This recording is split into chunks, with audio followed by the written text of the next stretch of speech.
Hello, Women in Cyber Middle East Conference 2021. Thank you so much for inviting me back to speak at your conference. I really support the things that you do. Your global sisterhood of cybersecurity professionals is absolutely amazing. I'm turning my camera off now so you can focus on my slides, but thanks for having me with you here today. I'm dedicating my presentation today in memory of Kyle Marr. He recently passed away. He was a cybersecurity and tech legend, a supporter of innovation, small businesses. He supported his community in so many ways. He was a motorbike racing legend. He was a kind person, a fellow coffee drinker, a fellow lover of dogs.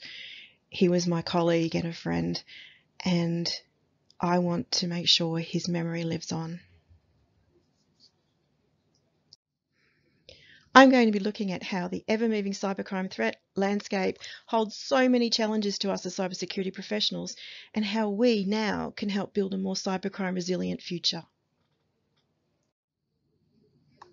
With cybercrime, definitions vary across the world and whatever jurisdiction you're in. I'm in Australia, so I'll be using the Australian definition, where it defines cybercrime as crime directed at a computer or technology, or crimes using those computers or technology to commit the offence. Cybercrime under this definition then is massive.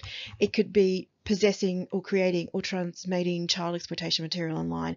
It could be romance fraud, advanced fraud, identity theft, money laundering, tech support scams, phone scams, phishing, denial of service attacks, web defacements, remote access, ransomware, keyloggers. It's huge. It's such a huge problem, and it's getting bigger. To graphically display how cybercrime is evolving as tech evolves, have a look at this slide.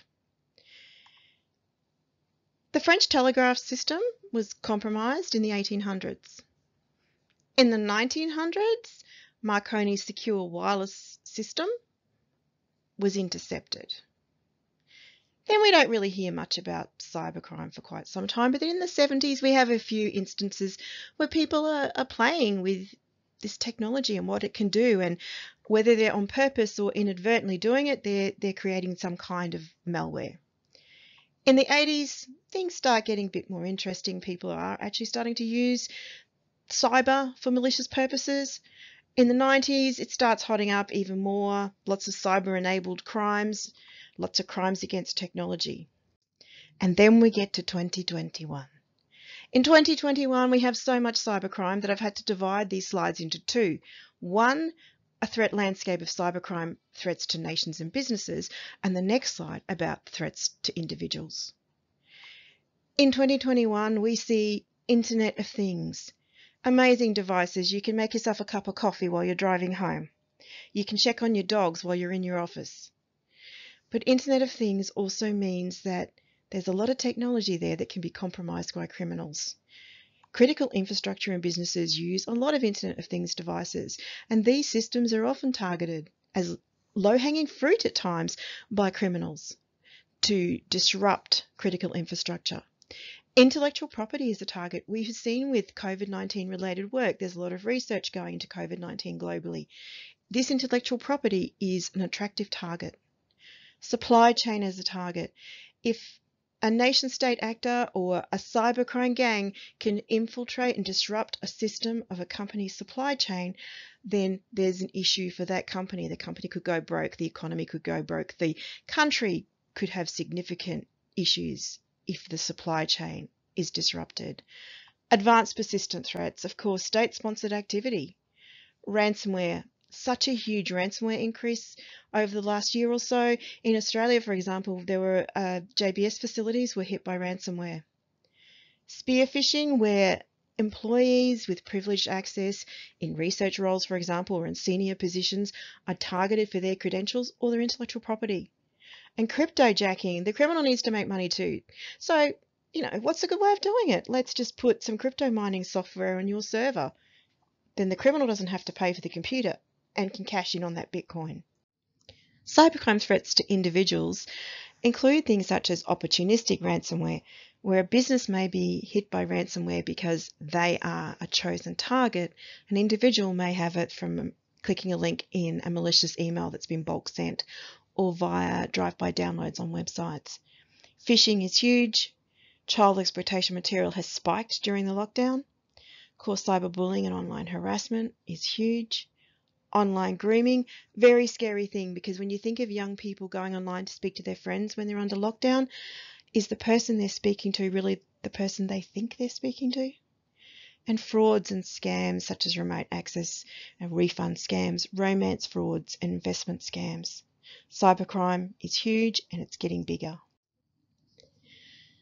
So we have a lot of challenges in future-proofing cybercrime resilience. It's hard to get attribution, obviously, because they're hiding behind the internet. Hard to find someone. We have insufficient resources in fighting cybercrime. It's hard to locate the offenders. When you have multiple jurisdictions, it's really hard to find which legislation applies or to actually get arrest for the person, even with multiple agreements across different countries. It's hard to obtain the data needed or the evidence needed to actually prosecute. Another challenge is static thinking. When you have someone who works in cybersecurity who goes, "Oh, but we've always done it this way," it worries me, because in cybercrime, the criminals aren't thinking we will do it this way because we always do it this way.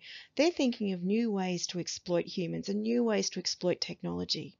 We need to have dynamic thinking. We also have to change a culture. Cybersecurity is not someone else's job. All users of technology have a responsibility to make sure they understand at least the very basics of how to protect themselves.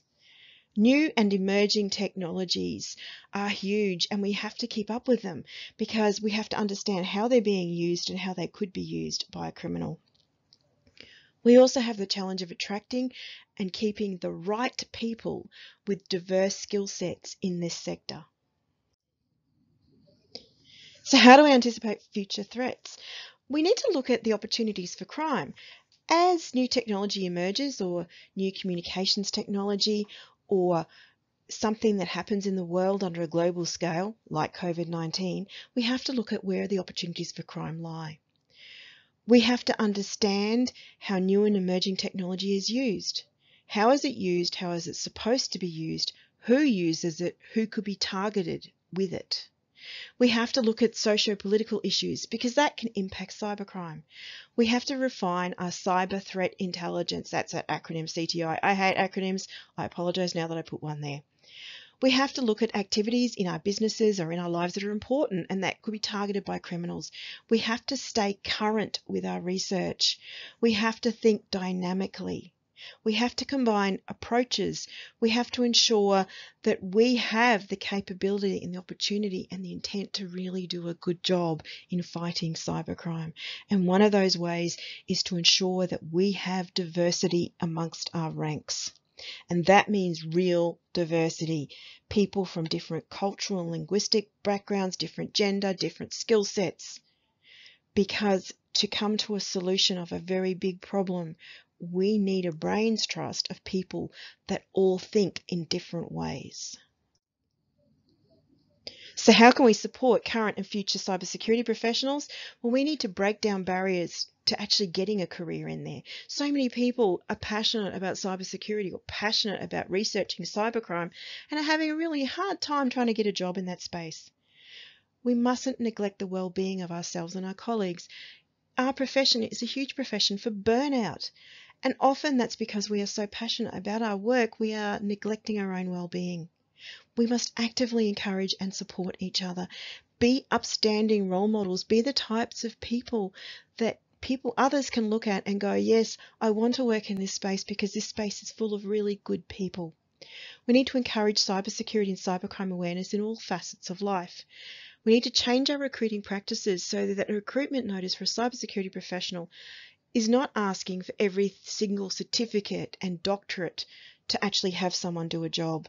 Start recruiting for passion and attitude. And you can teach someone how to use tools or teach someone how you do your investigations, but you can't teach an attitude.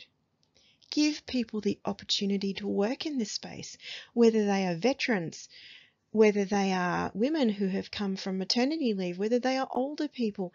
If they are passionate about this and they have skills, give them the opportunity to work in it.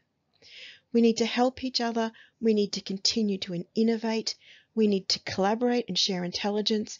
And most of all, we need to be kind. We need to teach cybercrime resilience, cybersecurity awareness from a very young age at home, just as we teach children to wash their hands before they eat. We need to teach it at schools.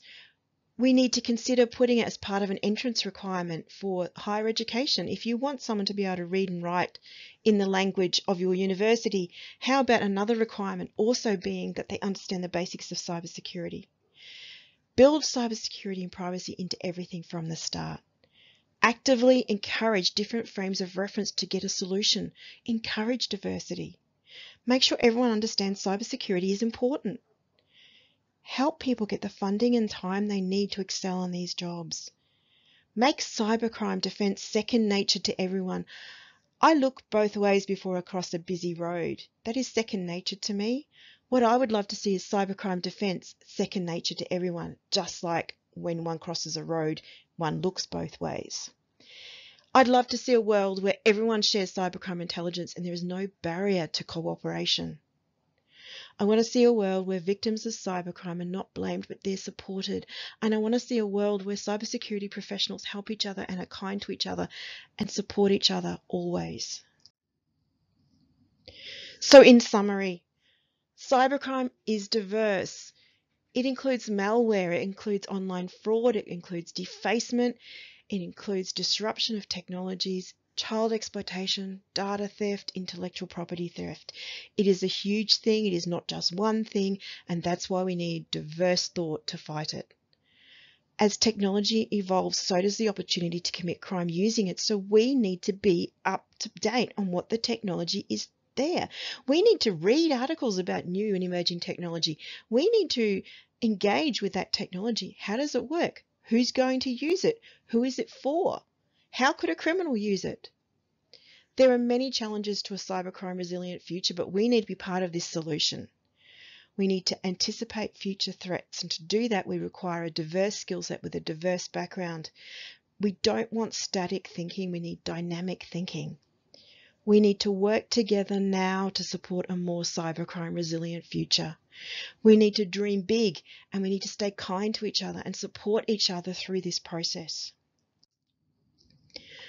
Here I have some references to some of the things I spoke about, and they are interesting different articles that you may also find interesting, so I have put them there for you.